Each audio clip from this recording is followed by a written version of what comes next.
검찰이 박근혜 전 대통령의 구속영장을 청구했고 오늘 서울구치소에 수감됐습니다. 지난 21일 검찰의 출석에 조사를 받은 지 9일 만입니다. 박 전 대통령은 검찰과 특검 수사 결과 직권남용, 뇌물수수 등 모두 13개 혐의를 받고 있습니다. 박근혜 전 대통령의 구속 수감을 보면서 여러 가지 문제점을 보지 않을 수 없습니다. 그 첫 번째로 반성 없는 박근혜 전 대통령입니다. 80%의 국민들이 잘못했다는 사안에 대해서 박 전 대통령의 반성 없는 모습을 불쌍하거나 처근지심에 앞서 너무나 불행하다는 생각입니다. 두 번째로 박근혜 전 대통령 변호인단입니다.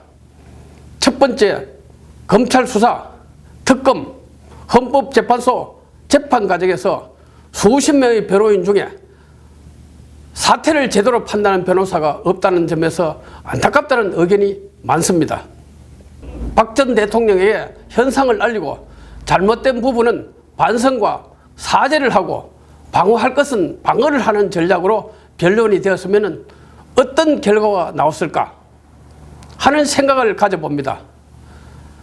100% 잘못이 없고 탄핵도 되지 않고 구속도 되지 않을 것이라고 생각했는지 궁금합니다.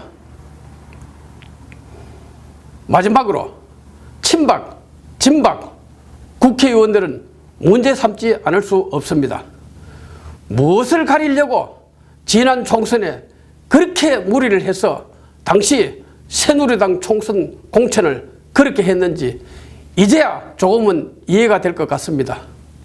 박근혜 전 대통령을 팔아서 국회의원이 되었으면 끝까지 의리를 지키고 살신성인 반성의 자세로 국회의원직을 내려놓아야 할 것입니다. 지금도 늦지 않았다고 생각합니다. 박근혜 전 대통령이 구속 수감된 이 시점에 일말의 양심이 있다면 진박, 친박 등 박근혜 전 대통령을 팔아서 국회의원이 된 사람들은 국회의원직을 사퇴하고 정계 은퇴를 선언하고 국민들에게 반성과 사죄로 나라를 바로 세우기를 호소합니다.